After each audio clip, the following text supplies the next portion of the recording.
चुनाव लोकतंत्र की सबसे अहम प्रक्रिया, लेकिन जब वोटिंग प्रक्रिया पर ही सवाल उठ जाएं तो ये लोकतंत्र की नींव को हिला देता है। अब इस पर लड़ाई की अगुवाई कर रहे हैं सुप्रीम कोर्ट के न्यायमूर्ति संजीव खन्ना। हरियाणा में एक बड़ा ईवीएम घोटाला सामने आया, जहां आरोप थे कि वोटिंग मशीनों में छेड़छाड़ कर चुनाव परिणामों को प्रभावित किया गया। ये मामला जल्द ही सुप्रीम कोर्ट तक पहुंचा और न्यायमूर्ति संजीव खन्ना ने इस पर सख्त टिप्पणी करते हुए कहा, चुनाव प्रक्रिया की विश्वसनीयता पर सवाल लोकतंत्र के लिए खतरा है, इसे सख्ती से रोकना होगा। ये न्यायमूर्ति संजीव खन्ना ने कहा। सुनवाई के दौरान न्यायमूर्ति संजीव खन्ना ने चुनाव आयोग से कई तीखे सवाल पूछे। उन्होंने पूछा कि अगर ईवीएम में गड़बड़ी हुई तो ये हुई कैसे, ये संभव कैसे हो सकता है, मशीनों की सुरक्षा का क्या मानक था और ये सुनिश्चित करने के लिए क्या कदम उठाए जा रहे हैं कि भविष्य में ऐसी घटना ना हो। क्या आप गारंटी दे सकते हैं कि ईवीएम पूरी तरह से सुरक्षित है? अगर नहीं तो हमें इस पर गंभीरता से विचार करना होगा। हरियाणा ईवीएम मामले पर जनता और राजनीतिक दलों की अलग अलग प्रतिक्रियाएं सामने आई। कई विपक्षी नेताओं ने कहा कि ये लोकतंत्र को हानि पहुंचाने की साजिश है। वहीं कुछ इसी तकनीकी खामियों बताकर टालने की कोशिश की गई। न्यायमूर्ति खन्ना ने अपनी सख्त टिप्पणी में कहा, ईवीएम का विवाद केवल तकनीकी समस्या नहीं है, ये लोकतंत्र की जड़ें हिला सकता है। यदि नागरिकों का भरोसा चुनाव प्रणाली पर नहीं रहेगा तो लोकतंत्र कमजोर हो जाएगा। सुप्रीम कोर्ट ने चुनाव आयोग को निर्देश दिया है कि ईवीएम की सुरक्षा और पारदर्शिता सुनिश्चित करने के लिए अंतर्राष्ट्रीय मानकों का पालन करना होगा। साथ ही कोर्ट ने ये भी कहा कि मतदाता पुष्ट पेपर ऑडिट ट्रेल (VVPAT) को अनिवार्य किया जाए और इसका सही तरीके से सत्यापन हो। न्यायमूर्ति संजीव खन्ना की इस पहल से जनता के बीच एक नई उम्मीद जगी है। लोग मानते हैं कि उनकी सख्ती से ईवीएम से जुड़ी गड़बड़ी पर लगाम लगाई जा सकेगी। हमें न्यायपालिका पर भरोसा है। अगर ईवीएम की जांच सही तरीके से होगी तो हमारा वोट सुरक्षित रहेगा। भारत के लोकतंत्र की रक्षा में न्यायपालिका की भूमिका हमेशा महत्वपूर्ण रही है। न्यायमूर्ति संजीव खन्ना का ये सख्त रुख इस बात का प्रमाण है कि न्यायपालिका ईवीएम विवाद जैसे संवेदनशील मुद्दे को लेकर बेहद गंभीर है। लोकतंत्र की सुरक्षा सभी की जिम्मेदारी है। ईवीएम की पारदर्शिता ही लोकतंत्र की नींव है। वीडियो समाप्त होता है, लेकिन सवाल यही है कि क्या ईवीएम विवाद का हल निकलेगा?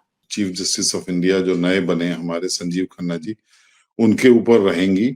और सुप्रीम कोर्ट देखिए, जैसे हम सब जानते हैं एपेलेट कोर्ट है, तो जब हाई कोर्ट के बाद कुछ जो मामले आते हैं, जो अपील में मामले आते हैं, तो सुप्रीम कोर्ट में आते हैं। और सुप्रीम कोर्ट में का अगर आप पिछले हम जस्टिस चंद्रचूड़ का अगर फैसले देखें और उन्होंने जो कहा अपने इंटरव्यू में, अभी हाल ही में जो उन्होंने अपने पद को छोड़ा रिटायरमेंट के बाद, तो कई अहम और कई महत्वपूर्ण पहलुओं पर उन्होंने रोशनी डाली। जैसे एक चिंता व्यक्त की उन्होंने कि जो हमने कहा था कि बेल के बारे में जो उन्होंने कहा कि ये district bail is rule but jail is an exception, कि बेल ज्यादातर मामलों में होनी चाहिए, नहीं तो अंडर ट्रायल्स के और जो लोग हैं वो देखिए भरे पड़े हैं, ऐसे हमारी जेलें जो हैं ओवर क्राउडेड है। तो उन्होंने कहा, ये चिंता जाहिर की कि अपने इंटरव्यूज में कि जो डिस्ट्रिक्ट कोर्ट्स हैं, डिस्ट्रिक्ट लेवल की जो जुडिशरी है, वहां तक सुप्रीम कोर्ट का जो मैसेज है वो परकुलेट नीचे किया नहीं। तो ये एक चिंता की बात है। और दूसरा, जैसे आप कह रही थी कि हमने अभी देखा कि बेल के मामले में उमर खालिद का मामला पड़ा हुआ है, 1000 से ज्यादा दिन हो गए उसको, और अभी तक वो अंडर ट्रायल और यूएपीए का कोई भी उसका चार्ज को प्रूव नहीं कर सकी प्रोसिक्यूटिंग जो एजेंसीज हैं हमारी। और वो कभी हाई कोर्ट में, दिल्ली हाई कोर्ट में, कभी सुप्रीम कोर्ट में, कभी सुनवाई नहीं हुई। तो ये एक मैं समझता हूँ कि सुप्रीम कोर्ट के ऊपर काफी एक बड़ा सवालिया निशान है उमर खालिद का मामला, जो जेल में जो सड़ रहा है। तो क्या मैसेज जाता है इसके ऊपर? तो आप देखिए कि इंटरनेशनल मीडिया में भी काफी लिखा जा चुका है उमर खालिद के ऊपर। तो ये सुप्रीम कोर्ट में जाकर भी सुनवाई ना होना और रिलीफ ना मिलना, वो एक चिंता की बात है। रह गई जस्टिस संजीव खन्ना की बात, तो जस्टिस संजीव खन्ना एक बहुत ही डिस्टिंग्विश्ड फैमिली से आते हैं। उनके जो अंकल थे जस्टिस HR खन्ना, उनका नाम आप सब जानते हैं कि उन्होंने महत्वपूर्ण जो बिल्कुल हंसराज खन्ना जो थे, जिन्होंने और इंदिरा वो गांधी के फैसलों पर भी बिल्कुल, और उसकी कीमत उनको चुकानी पड़ी कि वो चीफ जस्टिस ऑफ इंडिया नहीं बन पाए। तो एक बहुत ही पुख्ता उनके पास एक विरासत है जस्टिस संजीव खन्ना के पास। और ये भी है कि जस्टिस संजीव खन्ना को जब सुप्रीम कोर्ट में लाया गया था तो वो काफी लोगों की, जो काफी जजेस थे, उनकी सीनियरिटी को लांघ कर सुप्रीम कोर्ट में जस्टिस संजीव खन्ना को लाया गया था। और जस्टिस संजीव खन्ना जाने जाते हैं अपने, जो कुछ उन्होंने फैसले अभी तक दिए हैं तो काफी प्रोग्रेसिव माइंडसेट दिखाई पड़ता है उनका। और जैसे आपने कहा कि अभी LGBTQ का मामला आने वाला है, जस्टिस सौरभ कृपाल की कॉलेजियम से रिकमेंडेशन पड़ी हुई है और सरकार ने उसको मंजूरी नहीं दी है। तो ये सारे कई सारे मामले हैं कि जो उनके सामने आएंगे, बेंच के सामने आएंगे, और बड़े सारे जो उन्होंने, जस्टिस संजीव खन्ना ने जो अभी शुरू के 2-4 दिनों में जो इशारा किया है, उन्होंने कहा है कि पेंडेंसी के ऊपर उनका बहुत जोर रहेगा, किस तरह से पेंडेंसी, जो लंबित मामले हैं, उनको कम किया जाए। और दूसरा उन्होंने कहा कि मीडिएशन के ऊपर, कि मीडिएशन के थ्रू अगर मामले अदालत में ना आए और वो रिजॉल्व हो जाएं बड़े सारे, जिस तरह से हम देखते हैं लोक अदालत में भी ये सब मामले जो चलते हैं, और कई कई लोक अदालत जब लगती हैं, चाहे ट्रैफिक की हो, चाहे सिविल मैटर्स की लोक अदालत हो, तो उनमें कई लाख मामले लोक अदालत में सेटल हो जाते हैं। तो लोगों को अगर न्याय मीडिएशन के थ्रू अगर मिले और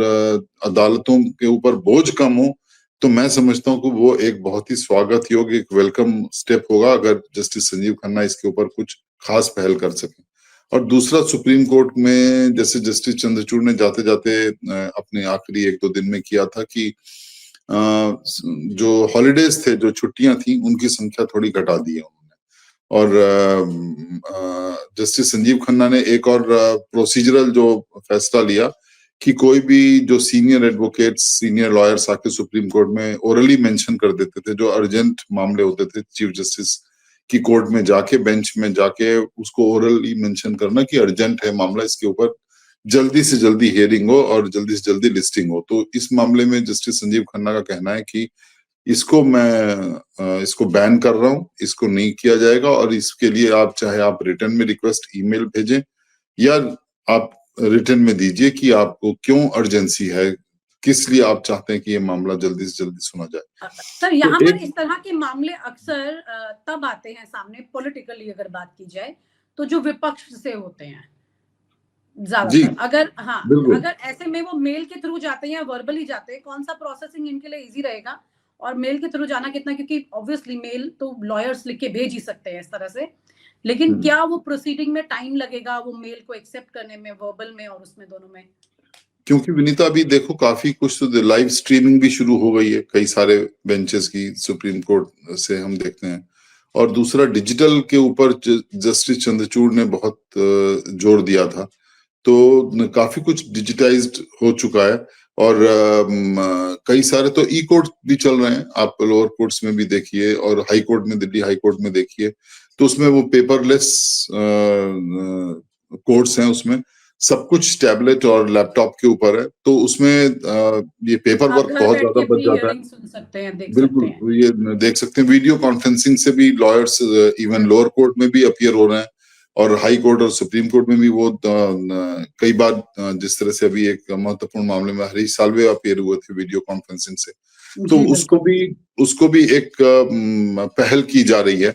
और दूसरा, जिस तरह से डिजिटल इंफ्रास्ट्रक्चर को बढ़ावा मिल रहा है, और जस्टिस चंद्रचूड़ ने जैसे कहा कि बहुत जरूरत है जुडिशरी में इन्वेस्टमेंट की, सरकार करे, इसका अच्छा इंफ्रास्ट्रक्चर दे। हम तो दिल्ली में बैठे हुए हैं, मगर आप डिस्ट्रिक्ट कोर्ट्स की जो हालत देखिए, डिस्ट्रिक्ट जुडिशरी की जो हालत देखिए, कई कई जगह तो बड़े रैमशैकल तरह के इंफ्रास्ट्रक्चर है जहाँ पे डिस्ट्रिक्ट कोर्ट्स जहाँ पे काम कर रहे हैं। तो ये सब देखना, जो हाई कोर्ट की जुरिस्डिक्शन में जो आते हैं, जैसे इलाहाबाद हाई कोर्ट की जुरिस्डिक्शन में यूपी के तमाम इतने सारे जो 80 जिले हैं, वहां के डिस्ट्रिक्ट कोर्ट्स में जिस तरह से फंक्शनिंग होती है, जिस तरह से वकीलों के पास चेम्बर्स नहीं है, खुले में काम करते हैं, और कोर्ट्स में इंफ्रास्ट्रक्चर नहीं है, मगर धीरे धीरे धीरे धीरे इसके ऊपर इंफ्रास्ट्रक्चर में काम हो रहा है, मगर बहुत ज्यादा काम होना है। उसी तरह से जो ये चिंता जताई थी जस्टिस चंद्रचूड़ ने, मैं समझता हूँ कि काफी वाजिब चिंता है, उसको भी लेके जस्टिस संजीव खन्ना किस तरह से आगे बढ़ाते हैं, और क्या मैसेज जाता है सरकार के पास कि जो इंफ्रास्ट्रक्चर है, सुप्रीम कोर्ट ने तो काफी, अब पिछले 2 साल में देखिए कितना बड़ा एक्सपेंशन हुआ है, प्रगति मैदान तक सुप्रीम कोर्ट में लॉयर्स के चेम्बर्स बन गए और इंफ्रास्ट्रक्चर काफी मजबूत किया जाता है। तो इससे ना केवल वकीलों को बहुत हुआ बिल्कुल, और बल्कि लिटिगेंट्स जो है उनके लिए बहुत जरूरी है कि सुविधाएं उनके लिए बिल्कुल मुकम्मल हो, जिससे कोर्ट में आने से सुविधाओं का अभाव ना किसी को लगे। तो ये जो मैं समझता हूँ 2 चीजों के ऊपर जो जोर दिया है जस्टिस संजीव खन्ना ने, मीडिएशन और पेंडेंसी, जैसे करोड़ों केस अभी तक लंबित हैं और सुप्रीम कोर्ट में भी पेंडेंसी कोई खास ज्यादा कम नहीं हो पाई। और इसके ऊपर जस्टिस यूयू ललित जो पहले थे, चंद्रचूड़ जी से पहले जो थे, उन्होंने भी काफी जोर दिया था। हालांकि उनका सिर्फ 78 दिन का कार्यकाल रहा, बहुत कम रहा, मगर वो बहुत कीन थे इस मामले में कि ये करने में कि किस तरह से प्रोसीजरल क्या सुगमता की जाए कि पेंडेंसी कम हो। तो अगर आप फिगर्स भी देखिए पेंडेंसी के ओवरऑल पूरे देश में, तो वो यही कहने को मिलता है कि दिल्ली में क्योंकि सुगमता से लोग सुप्रीम कोर्ट को अप्रोच कर सकते हैं, तो ये और हमारा देश इतना बड़ा है, चारों तरफ फैला हुआ है, पूर्व पश्चिम उत्तर दक्षिण की तरफ देखें तो सुप्रीम कोर्ट पहुंच पाना हर एक के लिए संभव भी नहीं हो पाता।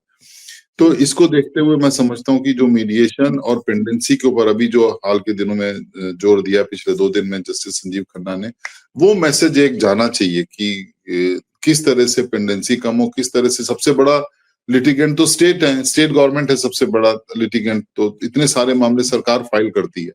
तो ये टेंडेंसी अगर कम हो कि लोगों का जुडिशरी में और जो फेथ है, जो ट्रस्ट है, वो ज्यादा बना रहे और मजबूत हो, क्योंकि सुगमता से न्याय मिलना, स्पीडी जस्टिस और निष्पक्ष न्याय, फेयरनेस, ये बहुत जरूरी है। तो ये मैं समझता हूँ कि इन पहलुओं पर अगर जैसे संजीव खन्ना काम कर रहे हैं तो बिल्कुल ठीक राह पर चल रहे हैं। और हर चीफ जस्टिस की अपनी एक स्ट्रेस एरिया होता है कि जहां पर वो लोग स्ट्रेस देते हैं, इतने सालों का जो अनुभव है उनका कि किस तरह से हम हाई कोर्ट्स में और सुप्रीम कोर्ट में और डिस्ट्रिक्ट जुडिशरी में क्या बदलाव करके इसके ऊपर हम एक डिफरेंस ला सकते हैं। और आप हमसे जुड़े रहने के लिए सब्सक्राइब करें YouTube पर, फॉलो करें Twitter पर और लाइक करें Facebook पर। और ज्यादा जानकारी के लिए आपको टाइप करना होगा